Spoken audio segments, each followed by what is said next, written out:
Welcome to Reimagining Star Wars. And holy crap, I cannot believe this episode.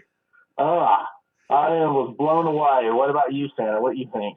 Oh, this was just wonderful. This is everything that we've been promised for this season. We knew that the Siege of Mandalore was coming. Last week was wonderful, and then we open up this week with this episode, and yeah, mind blown. Was wonderful. I can't wait to talk about it. Yeah, I'm cool. I was, like I said beforehand, I just went in the direction I did not expect. Um, yeah, I just didn't see a lot of this stuff coming. I mean, I guess maybe I should have, but for me, I thought that Maul was going to way overpower Ahsoka, and Ahsoka was just going to have to like outsmart him mostly.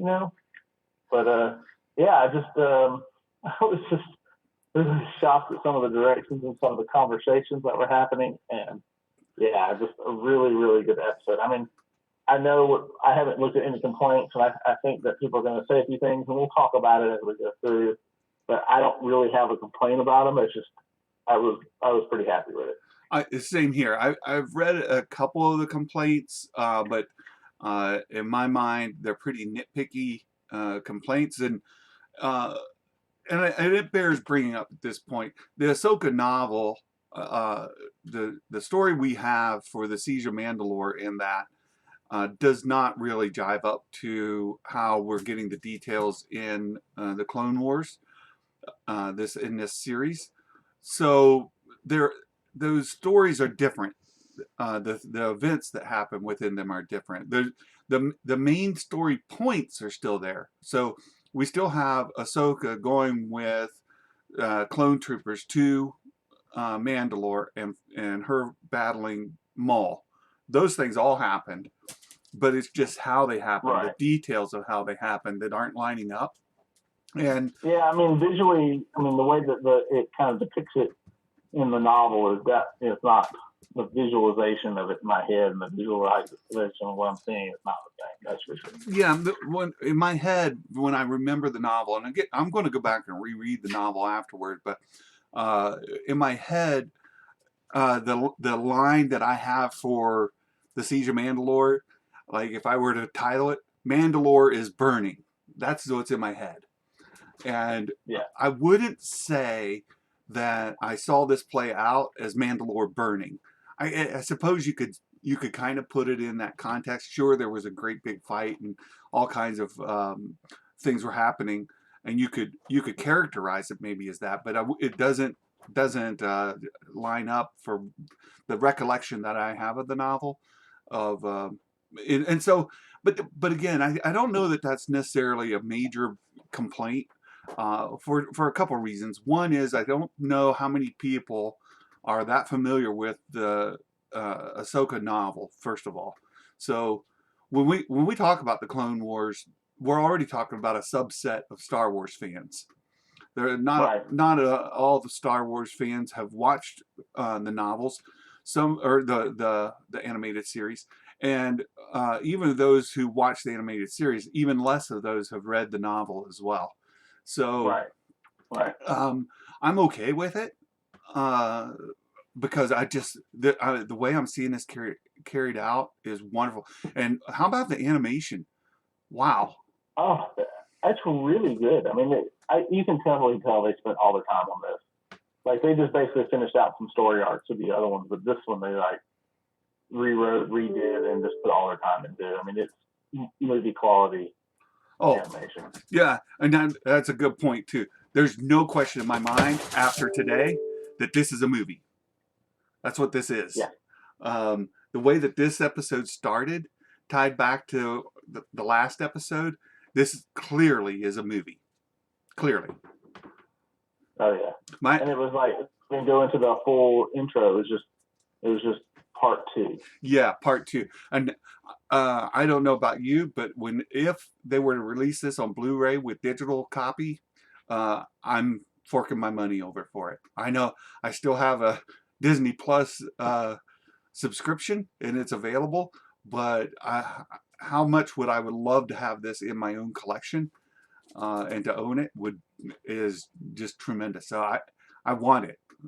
I hope that they do. Right. That's just so you can go at speed, 1/10 speed, so you can watch the Ahsoka flip the scene, flip the blade back and forth. I want to see her flip that blade in slow motion. So, and for those of you that may not have caught it, like the second time I watched it this morning, when the duel between her and Maul is happening, there's a point where she takes her one blade and she flips her hold on it, and the way that she flips the blade and re-grabs it, I rewound and watched that like 5 times in a row, and I want to slow it down and watch it in slow motion. So, yeah, I'm completely nerded out on it. Yeah, so as you can tell, we're like totally excited. We're like geeking out on this, and that's because it's a really good episode. So, but let's step it back and kind of talk story of it. Like obviously we're going down. We've gotten the first act, and now we're in the first half of the second act, right? And so, and as we know, in the typical first, the climax of the second act, the middle portion of it is what they call the false victory, or false climax in a way, and so you have to think this ends, what occurred in the end might be that. So, and one of the things we talked about was, we're only into the second episode of the Siege of Mandalore, and look what happened. So we come through this, we have a fight where it ends right where they picked up, or it picks up right where it ended in the last episode, down in the depths of Mandalore, and in the capital Mandalore, and Maul is there, and of course she is able to initiate her signal to get Rex and the other clone troopers down to her, right? Yep. Yeah, and they're able to intervene. We got one Maul, allow her to get away. Maul spends a good Maul escapes. Yeah, Maul spends a good deal of time in this episode dialoguing. Yes, he's giving us a lot of dialogue. We're getting a lot of inside story. It's wonderful, and I think most people have already connected that Dooku and Maul both came to a realization of what Palpatine, what Darth Sidious was up to ahead of time. Both of them could foresee where this was going, and that connects them in a way that you can see with Maul and with Dooku. Both of them wanted to play a bit of a different role than the standard Sith taking over, the Master.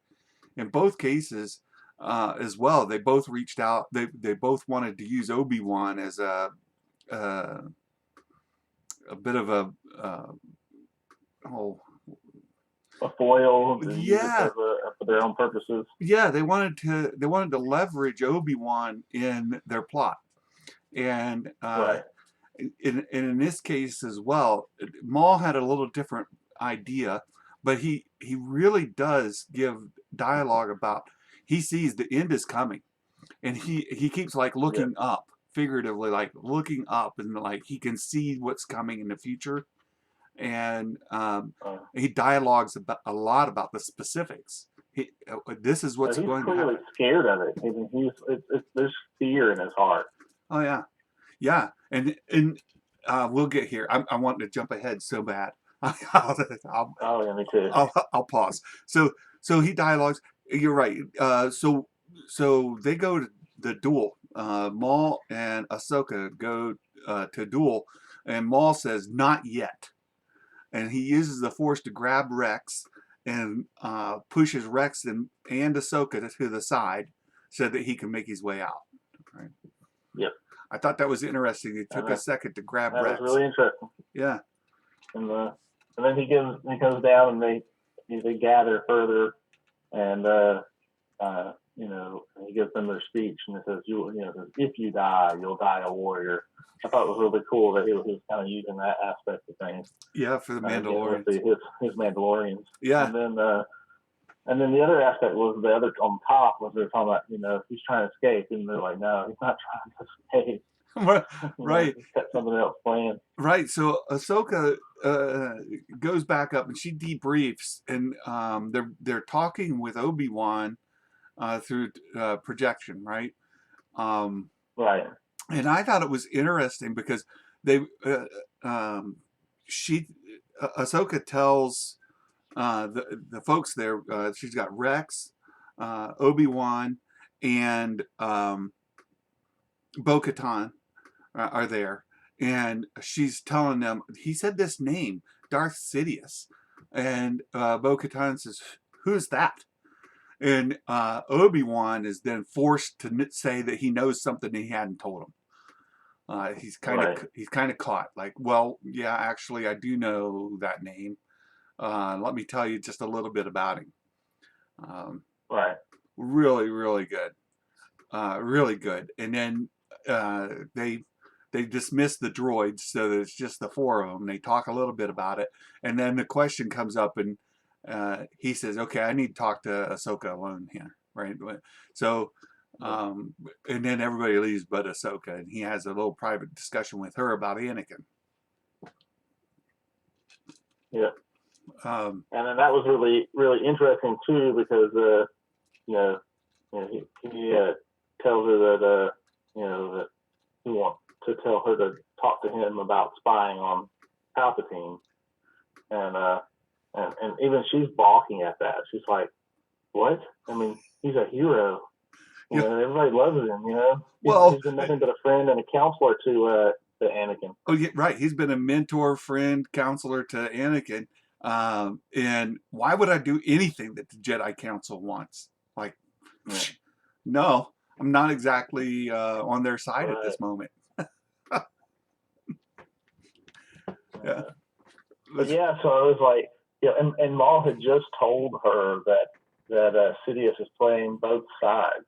Mm-hmm. Yeah. And that he's, and you're like, to me, it's like almost obvious, like, who else could be playing both sides? If Dooku is dead, who else is playing both sides? Right. And like, who could it be? Exactly. And we see a little bit later, Ahsoka, when Maul's dialoguing with her again, she assumes that Maul is still working with Sidious. Right. But that's not the case. So, yeah, so they have this meeting, and right at the end of the meeting, there's an attack on the troopers. And Rex shows up and says, "Hey, there's been an attack. We got to go." And that's when Obi-Wan tells Ahsoka, "Look, I'm not telling you to do this on behalf of the Jedi Council. I'm personally asking you to do this, right? I wouldn't ask you to do anything for the Council. I'm not in that scope." So he tells her, talk to Anakin, help him, and so she kind of tacitly agrees.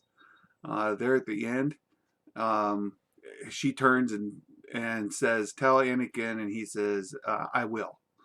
Like they know what's coming up. Right.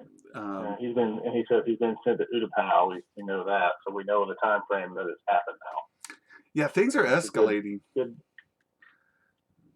check. We know at what point we are, because we know we're in the middle of episode 3 now. I mean, we're right in the middle of it. We're absolutely. Dooku's been beheaded, and we're getting ready. Obi-Wan's on his way to confront Grievous. So that's where we are in the movie. Yoda's heading to Kashyyyk to help the Wookiees. Yep. And some of the others have already, we noticed in the last episode, they've already been put on their planet. So what happens, like this is a pejorative question, what happens when they get there and these events happen? So we know that that Yoda is on Kashyyyk. We know that Obi-Wan's on Utapau. And these other Jedi who were already pre-staged last week are already on their planets. We know what happens when they are all in those positions. Order 66 is fixing to happen soon. Yeah. Soon. I'm dreading it. I mean, it's like a full dread. I'm in full dread mode. Yeah, yeah. Well, you know, most of us We are. know it's right about to happen. It's got to happen right in the middle of three. There's no way it can't happen in the middle of three. The time is moving so fast. Well, This yeah. next episode. And one of the questions we also know from Rebels that Rex had his chip removed at some point. Right. But when? But when? Is it before Order 66? After Order 66? I saw Star Wars Explained this morning. He said that he was hoping that it'd be after. A lot of people are hoping that it would be before. Boy, I don't know. At this Yeah, point, I mean, he's got to. They leave information. We know from the Ahsoka novel that there's a way that they described or fake their death. So yeah, we know that's coming. So you know, I look at this and I'm looking at one of the things I thought was really interesting is right after this, of course, they go to things begin with the attack by the Maul's Mandalorians. yeah. And then So they go in and let's bridge so to they're that. going in. They're going. Oh, okay. So yeah, so during that attack, Maul captures Jesse, one of the ARC troopers, and Jesse is an older trooper, and the reason given for him capturing Jesse is he wants to learn more about Ahsoka. He doesn't know who she is. Right. And so he uses mind probe and says, "Tell me about Ahsoka Tano." And that's where he also then met with the syndicate leaders and told them to go into hiding. And this is a lot of people have noticed the syndicate leaders had a bit of a guest cameo in that scene. Dryden Voss, who who's Maul's right hand in the Solo movie. So Dryden Voss made a cameo there. That was pretty cool, and he tells them all to go into hiding, and then he releases Jesse back to Ahsoka and Bo-Katan, and when he does that, then Bo-Katan, Ahsoka tells her the big war breaks out. We've got the Mandalorians are going at it. Maul's Mandalorians versus the Night Owls and the clone troopers at that point in time. Yeah, and the clone troopers at that point. Well, yeah, the clone troopers and the Night Owls are going against Maul's Mandalorians. Right. And that battle is full on. I didn't initially. I didn't see the Night Owls there, so I'm assuming that Bo-Katan has to go rally them. Which because what happens is they're there, right, and then they walk into the throne room. Yeah. That's of course after the whole incident, because we also forgot about the Prime Minister being assassinated by Gar Saxon. Well, that's a key point, because that's actually a key scene, right? Yep. And that's where the Prime Minister mentioned Skywalker to Ahsoka, knowing that was who Maul was dreaming about. Right, because we had known at this point, because in the last episode, Maul wanted Kenobi to be there. And then, again, when they first talked to Almec, he mentions that he wanted Obi-Wan. But there was a second person, and that second person was Skywalker. He was reluctant to share that name, but then he was shot and he gave it up in his death. Right. And he's clearly going to use it as leverage for something. I mean, I think that's what it was. Oh yeah, and that's he was smiling. Yeah, well, yeah, he wanted to use it as a bit of a wager, right? He was using it as a currency, so he wanted. I'll give you this if you let me go. Exactly. So he was saving that as currency when he was dying. He's like, well, I'll go ahead and betray Maul at this point. Because Maul had him assassinated by Saxon, and that's when Bo-Katan chases Saxon and then they end up in the throne room, Bo and Ahsoka at the same time, and Maul's waiting for him. Yeah, and then Maul does release Jesse. He then Ahsoka says, "You go lead your troops," to Bo. Right. That's after she fired at him, Yeah. and he just simply just uses the force to push the bolts away. I was like, "Well, I've never seen that done before." No, the way they were bending, right? I never seen. Yeah, they're just bending away. Yeah, I never seen them. I never seen blaster bolts bend like that. It was cool, really cool effect. Yeah, I agree. I was like, "Hey, that's a new power. I've seen that happen before." Yeah, and other times we've seen them deflected, like they hit the force wall, so they would sort of bounce back in a reverse trajectory of some sort. And Jedi have used that quite a bit to use blaster bolts to take out, all kinds of things. They'll redirect those blaster bolts. And then they use their lightsabers, deflect it back or deflect it off. Yeah. We've seen that. But I've never seen them just use the force to go, oh, no, bend. No, and push the bolts away. Yeah. Well, it was a really cool scene. And that was a cool scene. Yeah, so then you're left with Maul and Ahsoka alone in that throne room, and they're fixing to get it on. Like they're fixing to go at it, and Bo-Katan is out with her forces. She leaves, and that battle's taking place outside, and that's where I really think that it differs from what we see in the Ahsoka novel. Like, yeah. There's a battle waging out front, outside. It's not that the Mandalore's on fire. So that's going on, and then Maul and Ahsoka. Maul again goes into just a wonderful dialogue, right? He starts monologuing again, and the information he gave was amazing. Like I didn't expect it at all.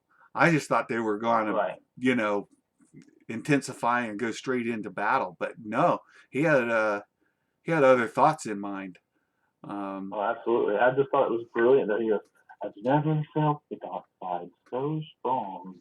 Mm-hmm. I was like, what? Yeah. Yeah. I was like, wow. Yeah. And Maul also talks to Ahsoka about corruption in the Jedi Council and in the Republic. So he's learned from Jesse about Ahsoka, and he's trying to use that information to his benefit. Oh yeah, absolutely. It says, "You were rejected by your council, the same as I was by my master." Right, and you recognize the corruption in them, and you know that this is a problem. And then he offers his hand out to her and says, "Join me, and we'll take out Sidious together." And I wrote the quote. He says, "Every choice that you have made has led you to this moment." And he stretches out his hand. Absolutely. Wow. And what did you think she was going to say? Oh, I was actually quite shocked at the "I will help you." Yeah, she says. I was like, what? I know. I was like, what? It was reminiscent of the scene in The Last Jedi too, where Kylo reaches out to Rey and says, "Join me," and Rey rejects it. But here, it's the same sort of offer. It had the same sort of vibe to it. And I actually saw somebody took a screenshot where there's some similarity in the screenshot even between those two. But Maul offers it out, and I expected sort of the same thing to happen. But she agreed. She says, "I will help you, but you have to answer one question. What do you want with Anakin?" And then Maul tells the truth again. This is what Maul says to her is absolutely the truth, 100%. Anakin has been tutored and groomed to be Sidious's new apprentice. How did he know? But he clearly knows who Sidious is. Yeah. Yeah. And he knows who Anakin is. Yeah. And he just made it clear. And, and that's what I was saying earlier, that you know, she's being told this, and she just made the statement that, you know, he's been a mentor and a friend to Anakin. He's been nothing but, you know, nice to him. You know, it's like she just made the statement. You just said it yourself. What are you talking about? You just called it. Yeah. You know who Sidious is. Yeah. And so she rejects it on at the face of it, like you're lying, you know. But he wasn't. Right. He had said everything was absolutely accurate to that point, and Right. and that's when they started fighting because she's defending Anakin. Essentially, Yep. she's like, "Nope, you're So lying you to have me." one more. You have more. Obviously, you have one more lesson to learn. Yeah, yeah, Uh, I yeah. love this fight. This fight was awesome, and then it's going on. Oh, She's like, Maul. I surely hope you're better than this, because if Anakin were here, you'd already be dead. Yeah, Maul says, "Padawan, you have one." He calls her a Padawan. You have one Yeah. more lesson to learn. And I was like, "Ooh, she's not a Padawan." and, Right. and yeah, and they fight, and what a fight! What a fight! Yeah. And this is just this part of it was fantastic. And yeah, he tells her it's a good thing, or she tells him it's a good thing Anakin didn't show up, or you'd be dead, you know. And then Right. and then Maul says something to the effect of something about Ahsoka, and she says, "You'll find I have many qualities for you to dislike." Oh yeah. I loved that line. I loved it. It was great. Uh, and then it briefly clips away. You see the clone troopers and Bo-Katan's forces are overpowering Maul, and you see that. And this is another where I've heard some complaints about the actual combat itself, but Right. they're pretty minor complaints, and I think people just looking for nitpicks. Why are they in any hand-to-hand combat when they have ranged weapons? Right. And when you've got a thing where you're overpowering another wave, right? So you've got two combating sides more or less lined up, and one begins to overrun the other, then you start to catch up Right. into these close quarter situations. And that's why even Right. today, in today's armed forces, uh, military uh, people are assigned bayonets. Bayonets are still a thing. Right. I don't know if people know that, but you M16s, you've got cannons and tanks and mortars and you know, all these ranged weapons, but it does still not preclude hand-to-hand combat. And when one force begins to overtake another, it's not at all uncommon to go into hand-to-hand combat. So, No, um, and actually, the way combat occurs is that you take an objective. So let's say the objective was the end of that the causeway that we saw, yeah, and so they'll run across until they hold that objective. So if they're moving through or into the enemy's lines, then hand to hand, if they don't fall back, then hand to hand is inevitable. right, right.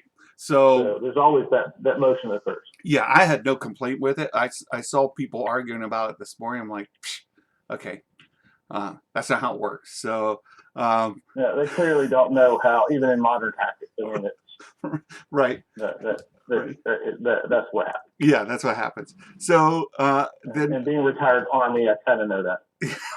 yeah, I'm former U.S. Army as well. So I was trained in combat techniques and was issued a bayonet at one point as well. So I'm like, I didn't realize that bayonets were still a thing until I was issued one.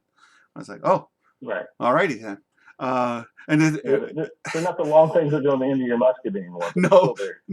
No, they look quite different. If you haven't seen a modern day bayonet, you should Google it. They're a multi-tool almost. They have sharp edges to break through wire and things like that as well. So anyway, Ahsoka ends up disarming Maul. So they go. No, well, I jumped ahead. That's fine. The battle continues, and Maul and Ahsoka end up up in the rafters, and Maul's who is his name? Saxon. Saxon calls out to Maul again and says, "Hey, we need help." And Maul's like, "Die with honor. I'm leaving." Yep. No. He says, no, you will be sent no reinforcement. Yeah, he's essentially just like, nope, go ahead and die because I'm on my way out, and Yeah, reveals. I mean, that's ultimately what he's after is himself, and he was using uh, Saxon and the Mandalorians as a ploy, and we find this out. I mean, really, his whole plot was to get Anakin to Mandalore. That was his purpose yeah, all along. He had yeah, one goal in mind, and that's to kill Anakin. Um, and that's revealed as he and Ahsoka are battling out in the rafters. And again, wow, what a duel! Whew. yeah. It was really good. I'll say this: I was kind of shocked by it, and I do have a couple of complaints, but I mean, like mentally, I've already discounted them because I was super excited about it anyway. Um, but Yeah. so like it didn't shake me and make me go, oh crap, this isn't my Star Wars, that's for sure, because I really loved it. True, true. Yeah, so they're battling up there, and he's still monologuing a bit, and they're battling. Fantastic duel. He ends up knocking one of her sabers away. Ultimately, knocks both of her sabers away. She's completely disarmed. He cuts away one of the supports under her and flips over to the other side. And he has the ability just to cut that girder and send her falling. Um, Yeah, but he stops and he says, "Okay, I make one more. Got one more chance. Join me, and we can beat the Emperor. Right? We can beat Sidious." And she says, "Yeah, but for what goal? To make you the new Emperor, right?" Like, she realizes that even if she would help him destroy Sidious, that it only replaces one evil with another evil. Maybe right, it's the lesser of two evils, but still it's another evil. So why would you want to put Maul in a position where he's destroyed Sidious with no intent at all to then um, relinquish power? That would not happen. right. But that that said, if she killed Sidious and she'd done some thinking on it, really, if he killed Sidious, then there is no apparatus for Maul. Yeah, Sidious has an apparatus. Maul has no apparatus. that's true. So And it's just Maul even at one point says he's everywhere, right? He's in the shadows. right, Like, he has been orchestrating things everywhere from a distance. He's in the shadows right, everywhere. Yeah, and Maul just doesn't have that kind of reach. right. I don't think Maul thinks he could take over for Sidious. I don't think that's what he thinks. I just think that thinks he'll be left alone to take over the underworld. Yeah, I think that would have been his goal as well. I think he already had uh, Crimson Dawn established. We learned that in the last episode. And here he tells the crime syndicates to go into hiding.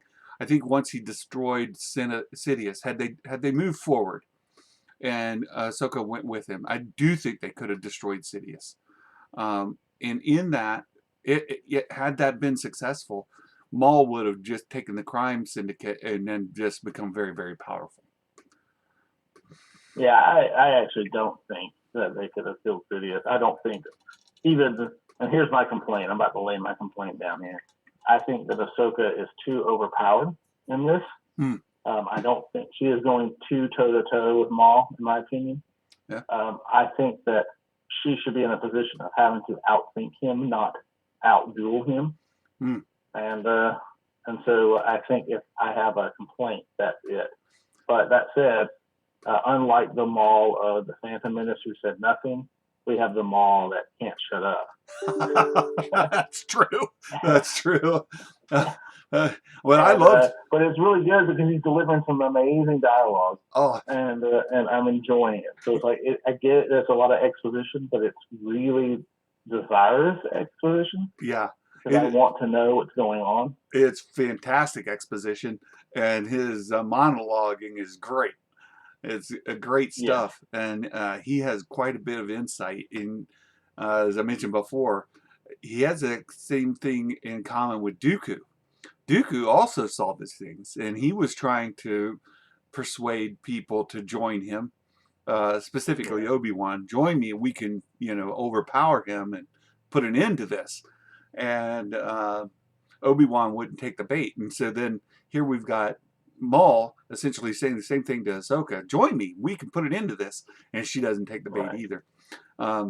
But then but I don't think Ahsoka, even as overpowered as she is in this, and I don't think she should be as powerful as this, but even as overpowered as she is, would be able to take Sidious. So, I mean, Savage was pretty darn powerful as a duelist. Well, that's what I was going to equate it to. Took out both of them like nothing. Well, they had overwhelmed him at one point, but then he pulled out the Force lightning and got him, right. Yeah, I'm just, but that's exactly my point. Yeah, he's more powerful than them, so dueling wasn't the factor that was different. Yeah. Good point. So Ahsoka then is ducking and dodging because Maul, she refuses his offer, and so she's ducking and dodging. And at one point, she grabs his dual saber right in the middle with him, right, and levers him and pitches him off the edge. Right. And then she force catches him, and he says, "Let me fall, let me die. We're all gonna die." Like, he's desperate. He knows the moment is at hand. It is now. This stuff is happening, and there's no escape for them. It's over. It was either get him to kill Anakin, and get someone to join him so they could defeat Sidious. Yeah. And then let things play back out as they would in the natural scheme of things, or let him rise to power and kill everybody. Yeah. So it ends with the final cog is about to go into place. Yeah. Yeah, when I want to talk about that. So it ends with Ahsoka looking up through the skylight where Maul was supposed to be picked up. Any idea who that was? Was it just some random, Oh, I think that's Rook. That's Rook, I think. Okay. That's what I was going to ask. Just like, who was that to pick him up? And then off they went. The female voice. You know that Rook was loyal to Maul. I do have some observations, though. I don't know if you noticed the female that was standing next to Gar Saxon there when Maul was briefing him. She kind of had Sabine's hair. I don't know if you noticed that. It kind of even looked like Sabine. I've heard that's well, no. I was thinking of what's her name's mother has been there. But I'm not sure who. Sabine's mom, Moon Rin. Right. That's what I was thinking about. Now, we know that she was part of Death Watch. I think that she was loyal to Maul, actually, when she left. But I'm wondering if I have to maybe look it up and see if there's anything out there. But I think that might be Sabine's mom. Oh. I think Ursula Wren, that's her name. Ursula Wren. Could be. No, I didn't notice that. Yeah, it was just one of those little things I haven't had a chance to look up, but I'd be interested to know. Yeah. But yeah, so I think the next thing that irritated me in this whole thing is the point when he said he was running a killer. I really thought he was just going to cut the end of that thing off, and that's what I would have done. Yeah. It was like, well, then you die, and then he cuts it off. I mean, to me, that's what should have happened. And of course, Jedi dies when they fall. So, she lands on one of those ships that came up right afterwards, which is what I kind of expected to happen. Well, either that or just use the Force to control your fall. We've seen many times where and I pointed out in one of the earlier episodes of the Clone Wars, like we see Obi-Wan and Mace Windu jump out, basically skydive from atmosphere way down to the planet, thousands of feet, and then they just use the Force to slow themselves and land. So, I mean, and Ahsoka jumped out from high atmosphere too, and just went from thing to thing to thing to thing, and then exactly, really high altitude. Really high altitude. Yeah. So I would not expect her to have died just from being cut loose, right? She would have just fallen, and then she'd have caught herself, used the Force. Something would have gotten her. And she had no chance of. I mean, I wasn't worried about her life if he had just cut that off. Right. So Um, yeah. So what do I think of this? The end of this episode. Well, I think this is our false climax. So I think we have reached the midpoint of the second, the midpoint of the second act. So we Yeah. have one more part of the second act, and this is going to close us out to where we reach the darkest night. So I think the darkest night is going to be that she hears that Anakin is dead. So that's what I think, and that so I think where this is going to, that I think next part is where it's going to end, is that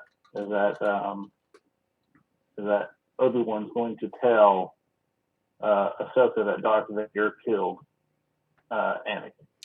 Well, Order 66 happens before that, right? Or no? Right. I mean, there's like simultaneous. No, yeah, it's happening right in simultaneous, kind of. So Order 66 I think Order 66 is about to happen. I think that's the beginning of the next episode. So because we know that Utapau is about to happen, and then while he's at Utapau is when Order 66 goes into effect. All right. Well, I do think the third part here, episode 11, is gonna be primarily dealing with Order 66 and her running for her life. Jesse's going to be involved. The clone troopers are all going to be involved, and they're going to be trying to kill her, and she's going to be trying to get away. I think that's probably going to be the bulk of the third episode. At some point, Rex has got to deal with the chip in his own head. Right. Well, we know there's multiple that do, right? Because we have Rex, we have Wolf, and who was the other one that was on in Rebels? I can't remember the third one. Yeah, I'm trying to remember. Part of me wants to think it was Jesse, but I don't think. I don't think it was. Yeah, I'm not sure. It was another commander. I think it was the same commander that's in the episode with the droids that we and the little diminutive colonel. If you remember that one, I think it's that one. Gregor. It says the three Gregor, were. That's who it is. Yeah. Rex, Wolf, and Gregor are the three. Yeah. So I think the next episode is largely going to be Order 66 involved in getting free of that, and then we've got another whole episode to deal with her learning of Anakin being dead and fleeing, where she's going to flee, and the Ahsoka novel says we know presumably that Rex and Ahsoka are supposed to fake their deaths, and she buries those two lightsabers. Yeah. That's what's supposed to happen. I think that's going to happen in the next episode. I mean, I really think that what we'll see her doing in the last episode is running for her life. And I think Order 66 will still be going on in the fourth episode. So I'm not. Well, I think that. That's what I think. I'm not so sure. I almost see episode 4 ending the same way Return of the Rise of Skywalker did. So I almost see that final scene being burying the lightsabers, faking their deaths, and disappearing. Right. And it mirroring Rise of Skywalker there. That's. I'm not saying it won't. What I'm saying is that what I'm thinking is that she's going to find out. I think you got to have her darkest night, and then her rising out of that and deciding to go on. Yeah. And so I think that Order 66 is going to kick off in the next episode. That's going to drive her to a point, and then Obi-Wan's going to contact her. She finds out that Darth Vader killed Anakin, and and that's her story, because that's who she doesn't find out until Rebels that Anakin and Darth Vader are the same. She suspected, but she doesn't know. Right. Yeah, she thinks he's dead. So yeah. Well, and then she's still being chased, and then Rex and her have to face their death, and they escape. Right. And that's I think you're right, and I think that's where the fourth episode will end. Yeah. I can't wait. And so the schedule is next Friday we get episode 11, and then Star Wars Day we get episode 12, and we get the first episode of the Mandalorian documentary. Yep. So So that'll be fun, and we'll talk about that. We'll try to talk about both next week yeah. or that week. So I think we've And, reached our closing point for today. Yeah, I think we have. I think we've done pretty good on that one. So thank you, everyone, for coming by. I hope you enjoyed it. We enjoyed this episode. Highly recommend it. And go check out the Star Wars Santa's channel. He's got some really good stuff as we breaks down kind of the meta aspect of Star Wars. And in the future, we'll be talking about some EU books and comparing them to some of the new stuff that Disney's doing. Yes, we've already started work on that. You'll join us as we go through that stuff too. So, and we'll start talking storytelling when we get to there. So hope you all enjoy this, and we know we have, and you'll have a great May, and may the force be with you.